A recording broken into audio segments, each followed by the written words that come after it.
Il est photographe engagé, il a travaillé avec Médecins du Monde, il a dénoncé l'usage abusif du plastique dans son ouvrage Recycle. Aujourd'hui, il vient nous parler de son dernier livre, Homo Helveticus, qui regroupe 30 ans de ses photos de la Suisse. Didier Rueff est votre invité. Julie Havard, bonjour à vous. Bonjour. Alors un punk, des lamas, des parades militaires, c'est cette image de la Suisse, une image plurielle que l'on peut découvrir dans votre livre Homo Helveticus. Bonjour Didier Rueff, merci d'être avec nous. Qu'est-ce qui... Vous ne bronchez pas, Non, pas vous encore, êtes bonjour. attentif à ce que je vais vous dire. Qu'est-ce qu'il raconte ce livre finalement, Homo Helveticus? Il raconte, cette quête et cette recherche, de mon identité d'une certaine manière. Parce que moi, j'ai grandi à Genève et de la Suisse, j'en ai rien su jusqu'à mes 25 ans. Parce que mon grand-père était français et j'étais toujours un peu les regards, axés sur la France. Donc à mon retour des États-Unis à 25 ans, je me suis dit: «Il est temps de découvrir ce pays qui m'est inconnu».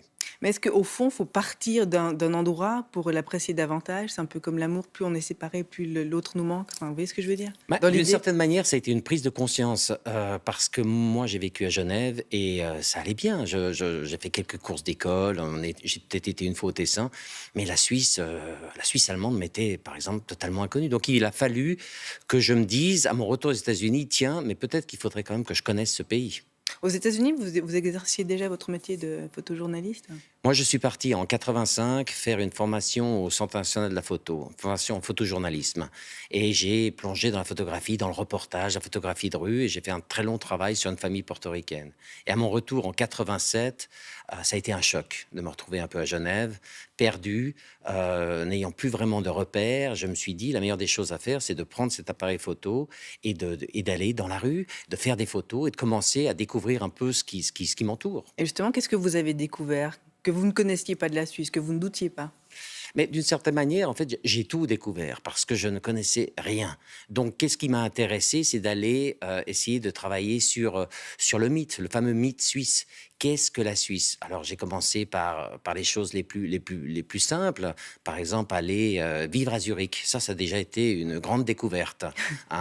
Et puis, à partir de là, ben, j'ai été bien sûr sur la prairie du Grütli, parce que ça, c'est un lieu fascinant, surtout le 1er août. Je conseille à tous d'aller un jour sur la prairie du Grütli, parce que soit on est un fervent partisan de la Suisse et alors on y trouve sa patrie, ou alors il y a ce décalage, et moi je cherche ce décalage, cette espèce d'image entre deux qui m'offre une découverte du mythe d'une certaine manière. Au-delà de l'étiquette, et c'est là que viennent ces photos un peu atemporelles, avec beaucoup d'humour et beaucoup d'amour d'une certaine manière. Et j'ai pas fait une étude scientifique, mais j'ai le sentiment qu'il y a plus d'hommes que de femmes. Je me trompe? Je suis pas sûr, je suis pas sûr. Je pense que c'est un regard, à la fois sur l'homme, la femme.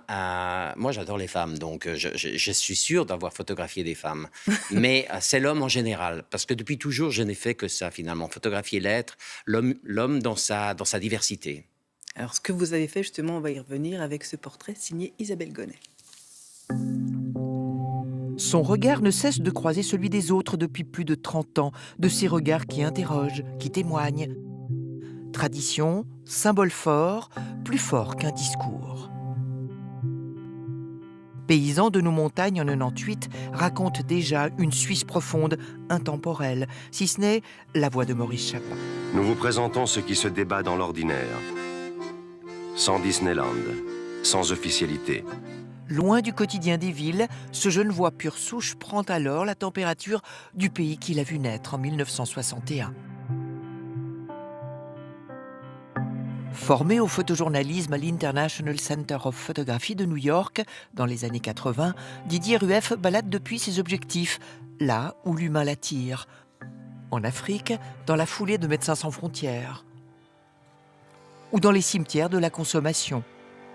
Message en noir-blanc sur le vivant et le mourant. Didier Rueff est un humaniste écolo. Surpêche, nucléaire, pollution industrielle, guerre, dans les coulisses du profit, l'aveuglement du quotidien.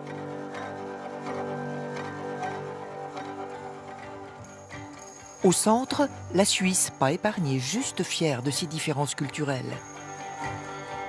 Un terrain de jeu idéal pour le photographe qui compile 30 ans au pays de l'Homo Helveticus.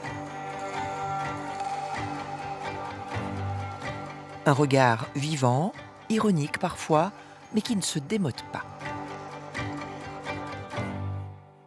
Des photos qui ne se démodent pas, dit Isabelle Gonesse. Est-ce que vous pensez que le noir et blanc, évidemment, ça donne un côté intemporel à ces photos, vous pensez que c'est une explication du fait que ces photos sont toujours aussi actuelles?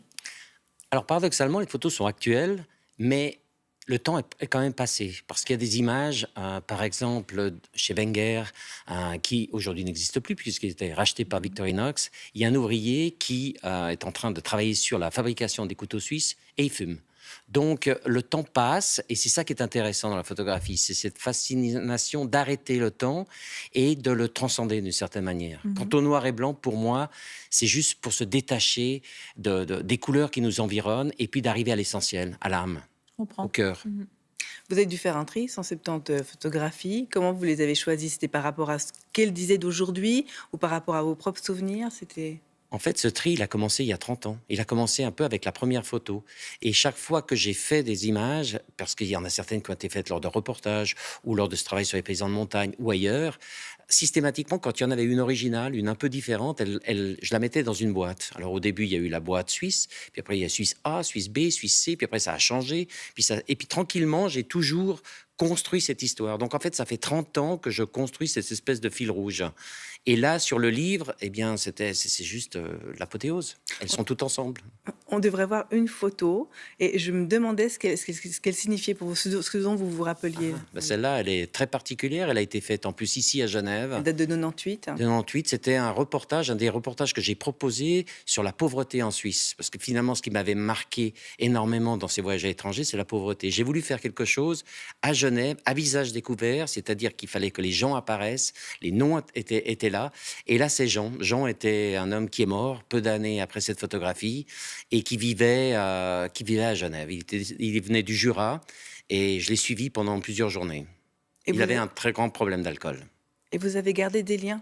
Là, vous savez. Mais quand je peux, je garde des liens avec les gens. Donc, par exemple, cette famille portoricaine que j'ai photographiée, je suis toujours en lien avec eux. D'autres, bah, on en garde, on en perd.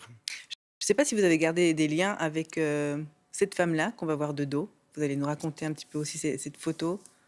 Non, cette femme, je sais même pas qui c'est. En fait, ça c'est l'une des images.